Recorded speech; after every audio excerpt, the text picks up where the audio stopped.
The Adeptus Astartes are the Imperium's elite, sent to all corners of the galaxy to battle the Heretic, the Mutant, and the Xeno, all in the name of the Golden Throne and he who sits upon it. Segmented into chapters, most follow a strict code of conduct known as the Codex Astartes, which dictates their battle doctrine, structure, and equipment. As such, this often results in rigid culture that is generally followed across many different chapters. Some, however, break away from the restrictions of the Codex entirely, and are known to possess many unique traits that separate them from their scripture-abiding cousins. Others, while following the broader strokes of the Codex, interpret its guidance in vastly different ways. In this video, we're going to take a look at some of the most interesting and unique Space Marine chapters, digging into how they deviate from the Astartes norm. We're starting off with a chapter that has overturned the recruitment traditions of selecting warriors from the incredibly hostile environments of Death Worlds, Feral Worlds, or Hive City underbellies, and instead take their aspirants from the banquet tables of high society. Now, the Ultramarine Gene Seed is the gold standard across the Adeptus Astartes, known for creating stable, codex-compliant chapters that are highly resistant to both ill discipline and the corruption of chaos. Their successors, the Brazen Consuls, take this straight-laced approach to an entirely different level, however, drawing their recruits from the noble houses of their incredibly wealthy homeworld, Aventinium. Each of the noble houses of this world commit their scions to the chapter from birth, dedicating their lives to training for their eventual recruitment. They are trained to be expert fencers and marksmen, and given stringent lessons in discipline and strategy, all while fulfilling the duties a noble house requires of them, such as attending banquets and hosting dignitaries, for example. Since their founding, the Brazen Consuls have cemented themselves as not just an adept fighting force, but also expert commanders and diplomats thanks to their lofty upbringing. They are perhaps most known for being pitted against the infinite forces of the Necron Zara Khan dynasty at the Third War of Damnos, and having a watch captain at the very forefront of the Deathwatch's assault on the Tyranid Hive Fleet Leviathan on the Death World of Bianzir. While some might confuse the Brazen Consuls as spoiled highborn playing at being soldiers,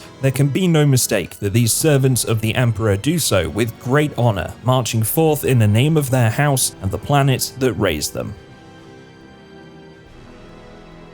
These were the Astartes that were known for creating beautiful works of art, poetry, and sculptures. The Angels Resplendent were a particularly unusual chapter. Although fiercely loyal, they were not entirely focused on waging war. As descendants of Sanguinius and successors to the Blood Angels, they should have been vulnerable to the same genetic flaws that caused the Black Rage and the Red Thirst. However, early in the chapter's history, their chief librarian, Zoran Castaneda, found a way to heal the chapter's Astartes from within.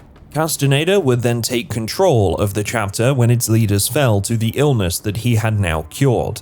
Under his rule, the chapter would undergo significant reform and begin to deviate from the Codex Astartes. The Space Marines of the Angels Resplendent were organized into 9 rhapsodies, which made up the equivalent of companies, each led by a Knight Exemplar. The chapter itself would be led by librarians known as Architects Radiant, overseen by the Chapter Magister, with chaplains known as the Black Elegy. Their chapter's purpose became the need to cultivate knowledge and produce great works of artistry. The usual term Battle Brother would be replaced with Arc Brother, which better reflected the new vision for the chapter, and when not on the front lines, each Arc Brother was expected to partake in some form of artistic expression, be that painting, sculpting, or calligraphy. This practice became meditative, ensuring each Marine remained mentally grounded. Many thought this was the reason the chapter's death company became all but extinct, but it was, however, a sorcerous ritual carried out by Castaneda and his other architects that kept the Sanguinian curses at bay. Unbeknownst to the rest of the chapter, this ritual was causing a warp wound on their home planet, which manifested as a sprawling forest known as the Reverie. The forest was used to test new aspirants, with only those who could defeat its horrors able to become Space Marines. The origins of the reverie were kept so secret from the rest of the chapter that all memory of its existence was wiped before an aspirant entered service. It was from this forest that a stranger would emerge, known as the Undying Martyr. He convinced the members of the Black Elegy that they had deviated from the legacy of Sanguinius and their duty to the Emperor. Once he had persuaded the Black Elegy, they would go against the architects that had left them in charge, starting a massacre that would alter the course of the Angels Resplendent forever.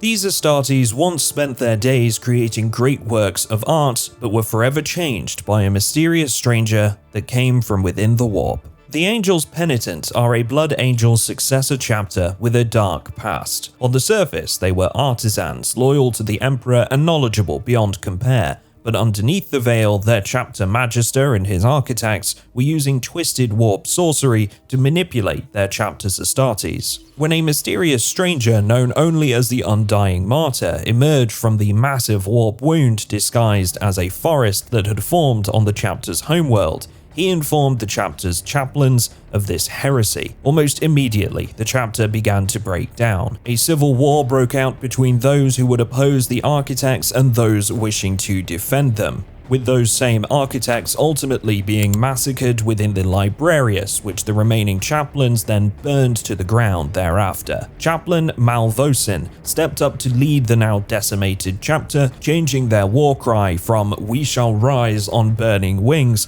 to a somewhat direct "The Emperor condemns."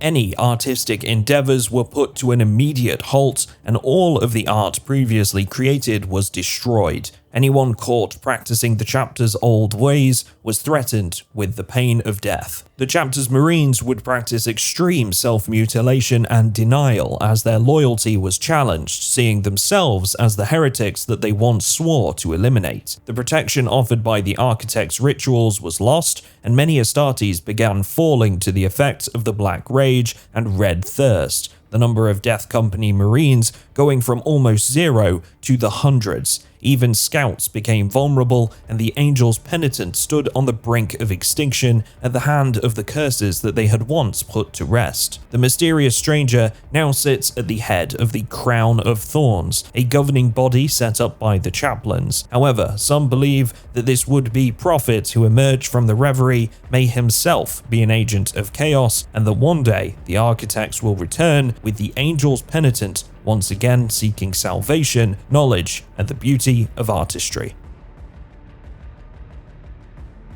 These Space Marines are cursed with mutated skeletons that they put to use as deadly weapons. Introducing the Black Dragons. Now, the chapters of the 21st Founding were cursed from the very beginning, with every chapter essentially ending up mutated, unstable, or just downright unlucky after the Magos biologists in charge manipulated their gene seed. In the case of the Black Dragons, this manipulation would permanently change the functionality of their osmodular implants, responsible for giving Astartes a denser bone structure and faster regrowth in the event of damage. The deviation in this case would give the Black Dragons bone crests on their heads and protruding bone blades on their forearms and elbows. Those in the chapter who have particularly prominent skeletal abnormalities are separated into a unit known as the Dragon Claws. Here they weaponize this mutation even further, sharpening their bone blades and coating them in adamantium to turn them into devastating close-quarters weapons which they can retract and extend at will. In extreme cases, the skeletal mutations this chapter suffers can cause a Marine to grow to over 3 meters tall, meaning they have to be fitted with custom power armor just to contain their massive figures. Some members of the Imperium are suspicious that the apothecaries of the Black Dragons have attempted to use gene manipulation to force the mutations needed to create more dragon claws, despite it being strictly forbidden. When a gene seed tithe is requested,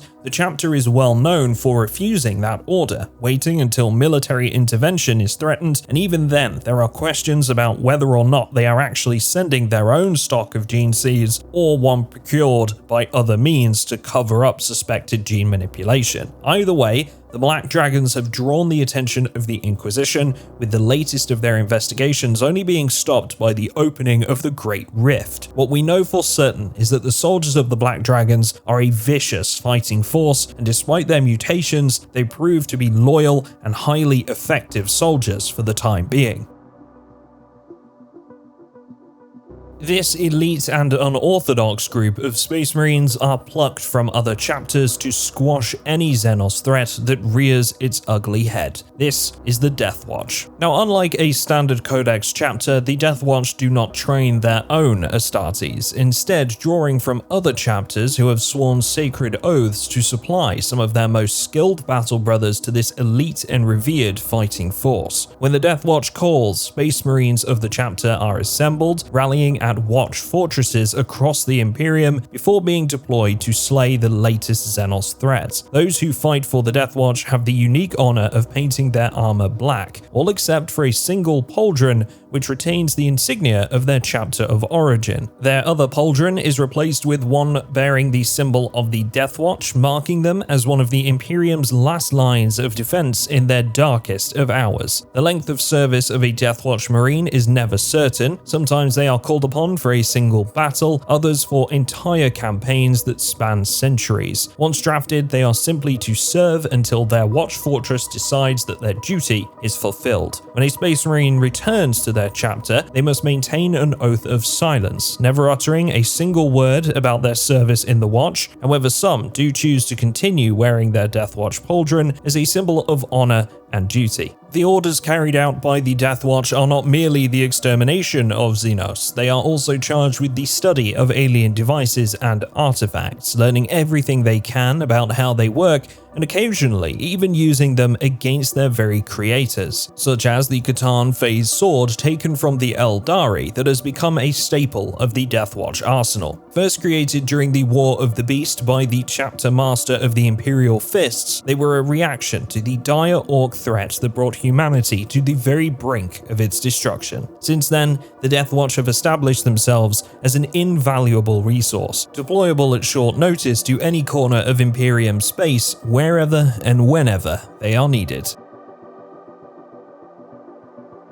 This Space Marine chapter is known across the Imperium for being absolutely brutal warriors. The Carcharodons, colloquially known as the Space Sharks, are a mysterious chapter of Space Marines clad in grey power armor adorned with a shark insignia. These savage loyalist warriors have carved a dark and bloody reputation for themselves throughout the Imperium, largely on account of their actions in the Badab War, where they slaughtered civilian populations in order to draw in the rebel Mantis warriors before utterly crushing their resistance. Their skin assumes a grey pallor to match their armor, their sharp teeth and liquid black eyes serving to associate them with their namesake. Their bloodthirsty methods and a total disregard for civilian casualties during battle set them apart as one of the most barbaric chapters within the ranks of the Adeptus Astartes. The exact origins of the chapter are hard to pin down, but fragmented historical data suggests they have existed since the 32nd millennium, where they were given a sacred duty to travel to the far reaches of space beyond the borders of the Imperium to seek out and destroy all enemies of mankind. It is widely thought that the chapter is partially descendant of the Raven Guard elements that were exiled during the Great Crusade. Similar in ways to the Carcharodons, Raven Guard warriors are experts in guerrilla warfare, stealth tactics, and most importantly, precise application of overwhelming force. While those on the receiving end of a Carcharodon strike would be forgiven for believing them bloodthirsty berserkers, their combat doctrine makes use of a series of tactics that are both simple and effective, prioritizing the use of fast-moving vehicles, drop pods, or teleportation to overwhelm the enemy in lightning-fast assaults. To obtain new warriors, the Carcharodons enact what is known as the Red Tithe, in which they descend upon unwitting Imperial worlds, kidnapping members of the population and subjecting the most promising of their haul to brutal trials, with only the best becoming initiates. The rest are made to labor as slaves to the chapter. Due to their almost non-existent presence in Imperial records, very little is known about the history of the Carcharodons, and what is documented tends to come from the first-hand accounts told by those unfortunate enough to witness what they are capable of. This highly secretive Space Marine chapter faces the worst of the cosmic horrors and monstrosities that the forces of chaos can muster, fighting under the Inquisition and hunting creatures that would drive a guardsman to insanity. This is a brief look at the Grey Knights. Formed during the Second Founding, the Grey Knights are directly descended from the Emperor of Mankind himself and wear the chapter designation 666. Although technically a chapter of the Adeptus Astartes, the Grey Knights serve directly as the Chamber Militant of the Ordo Malleus, a branch of the Inquisition dedicated to investigating and purging demonic incursions. The Grey Knights' very creation was kept a sworn secret from most of the Imperium. Many of their fellow Space Marine chapters do not believe they exist at all, seeing them as a myth of a bygone era. The Space Marines that are unfortunate enough to encounter a Grey Knight will have their mind telepathically scoured, and the Imperial Guardsmen that fight alongside them can face a far worse fate, as the Inquisition does all it can to keep the Knight's existence a secret. Their primary task is the hunting and killing of the warp's most powerful creatures. In order to carry out this task, the Grey Knights are each very accomplished and powerful psykers, whose psychic presence marks them as the sworn enemy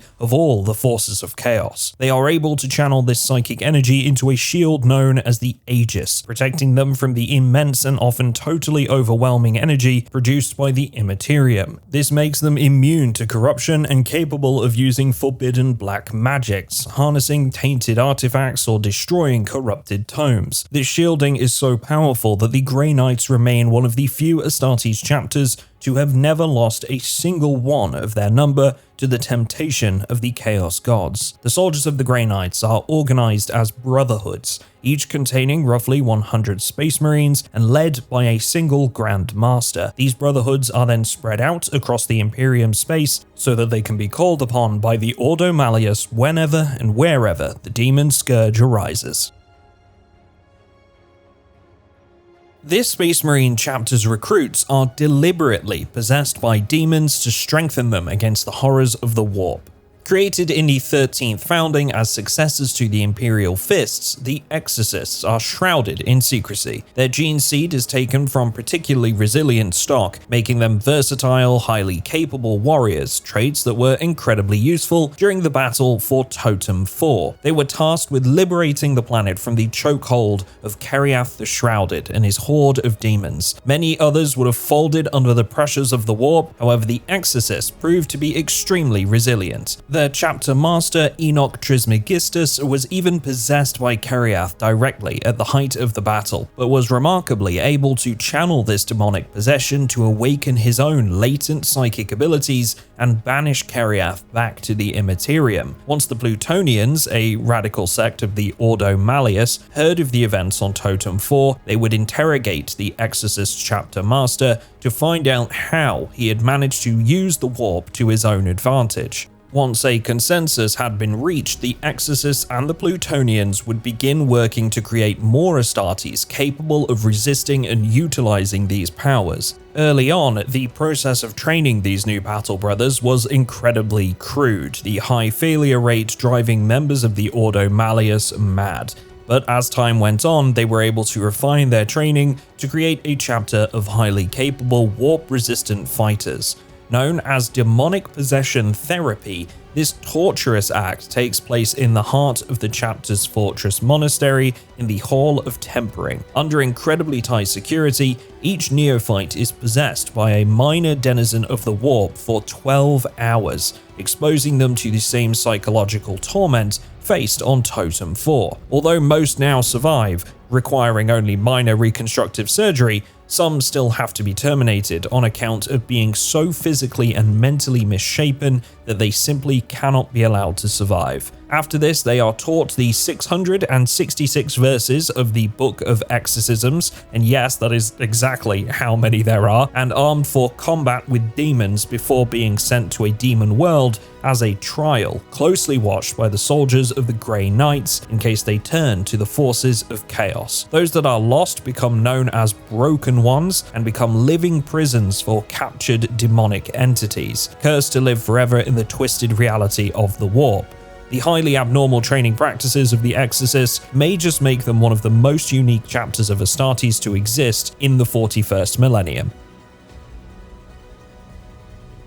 This highly secretive Space Marine chapter loaned small squads to Imperial forces to act as leaders and school them in the ways of both battle and discipline. Initially created as a replacement for the unfortunate Star Scorpions who failed to produce a functional gene seed and were ultimately lost to the warp thereafter, the Mentors essentially took on their chapter designation and colors. Taking their genetic material from the Ultramarines, the Mentors were blessed with an incredible capacity for learning, especially when it comes to military organization and tactics. They are a highly secretive chapter, operating either alone or in small squads and holding very little trust in their fellow Astartes. Unlike other chapters, their focus is not waging war or crusading across the galaxy. Instead, they pursue knowledge, with the majority of the chapter being stationed at their hidden fortress monastery, where they undergo rigorous training and discipline in the attempt to perfect the relationship between science, military technology, and the art of war itself. When the Mentors are sent to aid another chapter or the Imperial Guard, they also take the opportunity to view their deployment as a fact-finding mission, learning all they can from both their allies and, crucially, their opponents. They will observe the ways of other fighting forces so that when they return to their headquarters, they can bring with them yet another piece of the puzzle towards their ultimate goal, allowing for future adaptation towards enemy strategy and development of contingency plans should loyalist forces ever turn traitor. The elite cadre of the Mentors are some of the most advanced warriors in the galaxy, using their chapter's extensive knowledge to face threats that most would be totally unprepared for. They are so valuable that when they join neighboring Imperial forces on the front line, they will often be tasked with leading entire detachments of men or putting their advanced knowledge to use with specialized weapons that only the Mentors themselves have the experience to operate. The Mentors may not be well known to the galaxy, but they fulfill a vital role in ensuring that the Imperium is always developing and evolving in the waging of war.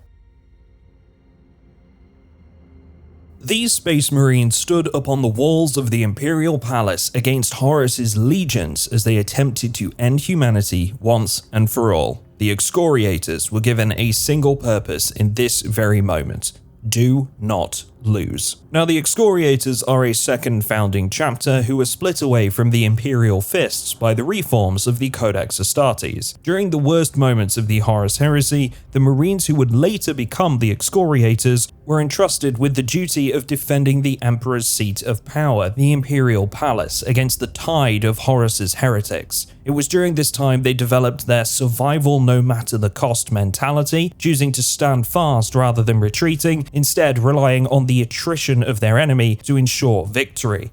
The Excoriators are known for their morbid fascination with both pain and suffering, often choosing self-flagellation as punishment for failing in their duties, and even challenging their brothers to ritual duels to settle disagreements in which the victor is the first to leave a mark upon the other's face. As a result of these rituals, many of these Marines are covered in horrific scars from head to toe in many such cases. The gene seed of the Excoriators is known to contain a flaw that affects their catalepsian node. Outwardly, this gives the Marines slackened jaws, tremors in their limbs, and dark black circles around their eyes. Internally, those affected have said that they exist in a state of sleeping wakefulness, or as we would consider it, a living nightmare. While in this state, they are forced to relive their Primarch Rogel Dawn's darkest moment, the defeat and near death of his father, the God Emperor. Those who become afflicted by what is now known as the Darkness are cared for by the chapter's Santiarch so that they can continue to carry out their Primarch's orders. Fight, survive, but most of all, do not lose. Formed from one of the first Space Marine legions, this chapter rejects the Codex Astartes and forges their own path. Let's take a look at the unusual life of a Space Wolf. Since their formation in the second founding, the Space Wolves have done things very differently to their fellow battle brothers, deciding that the overly cautious and restrictive Codex Astartes would serve to do nothing but hold them back. The structure of the Space Wolves' forces is the first of many deviations. Formed of 12 great companies, each has its own unique identity and internal culture, being treated as its own self-contained army. Fully equipped with weapons, vehicles, and spacecraft, they may wage war totally independently of the rest of the chapter. These companies are overseen by a Wolf Lord, and above them is one known as the Great Wolf, their chapter master, an elected leader chosen from within the ranks of the serving Wolf Lords. Their current Great Wolf, Logan Grimnar, has held the seat for the past 700 years. Each neophyte of the Space Wolves is taken from the population of their homeworld, Fenris. Part of the recruitment process involves wolf priests venturing out of their fortress monastery, known as the Fang, and into the local population, where they challenge promising local champions to bouts of wrestling and extreme feasting contests, with only the most worthy being taken to the gates of Morkai in the bowels of the Fang for purification and the beginning of their transformation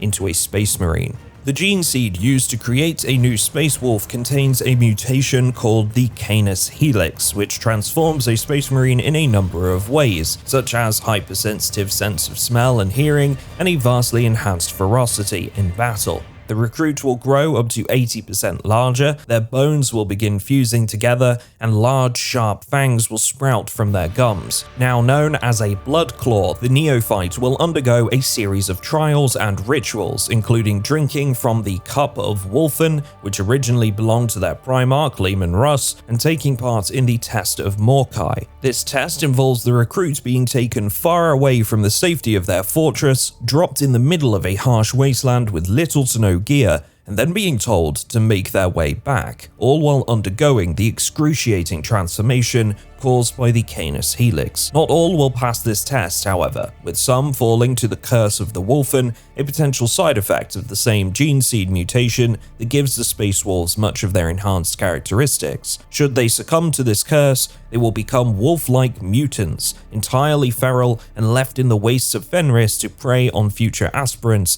that would dare take the same test that they once failed. The Astartes of the Space Wolves are truly unlike any other, their animalistic instincts making them vicious, often undisciplined warriors that show reverence to practices that others would call ancient or undignified. Though they spend vast amounts of time feasting, drinking, and wrestling between battles, there is no doubting that the Space Wolves show a ferocity unmatched by any other.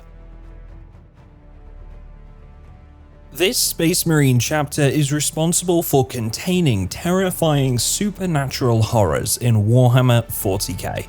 The Death Spectres are a Space Marine chapter stationed beyond the boundaries of the Imperium, charged with keeping careful watch over the Ghoul Stars, a region of space on the very edge of the galaxy, full of worlds lit by the cold rays of dying suns. Descended from the Raven Guard during the 13th founding, they are led by the first Spectre, who when selected takes his place upon the Shariax, or Throne of Glass, where he will remain until his death. The Death Spectres have a special kind of inclination towards the end of mortal life, with their heraldry, armor, and fortresses decorated with motifs associated with death itself and transcendence. They believe that their brothers who die in battle will one day be reborn to fight again during an event known as the Great Resurrection, and so they mummify and bury their dead beneath the chapter's fortress monastery. The Ghoul Stars are home to creatures so alien to humankind that they seem supernatural, including but not limited to the Scythor Fiends. These spindly, long-clawed bipeds have stretched, vile faces that make them look entirely inhuman, armed with small silver discs that, when activated, shatter into deadly crystals that slash the throat of their victims and seemingly possess the very spirit of the fiend itself. In 990 of M41, the chapter would enter the Ghoul Star Crusade, where they would take the risk of entering the Ghoul Stars knowing that no Imperial fleet had ever returned, set with the goal of eliminating the Scythor Fiends. The battles that followed were brutal and bloody, raging on for 8 years before the Crusade would finally reach the Scythor Fiends' homeworld, designated Grave Core. However, upon reaching the system, it was found eerily empty, meaning these terrifying creatures had escaped the Ghoul Stars using some unknown technology. Furious with the defeat, the Black Templars, who were allied with the Death Spectres, would enact Exterminatus on the planet, only to find that it resisted any damage, meaning it could never be fully cleansed and the Scythor Fiends would survive, recapturing their lost worlds from right underneath the Imperium's nose. Unfortunately, the Death Spectres would be redeployed in defense of the besieged hive world Armageddon before any more resources could be dedicated to the mystery of the Scythor Fiends. So those are some of the most unusual and unique Space Marine chapters of the Imperium. If you think we've missed any or want us to go into more detail about one chapter in particular, just let us know down in the comments below. If you enjoyed this video, please leave it a like and make sure you're subscribed to the channel. We are all about breaking down the lore of Warhammer 40k into bite-sized chunks, so if you need something a bit more digestible than a 4-hour documentary, this is the place to be. Thank you folks, and hopefully we'll see you next time.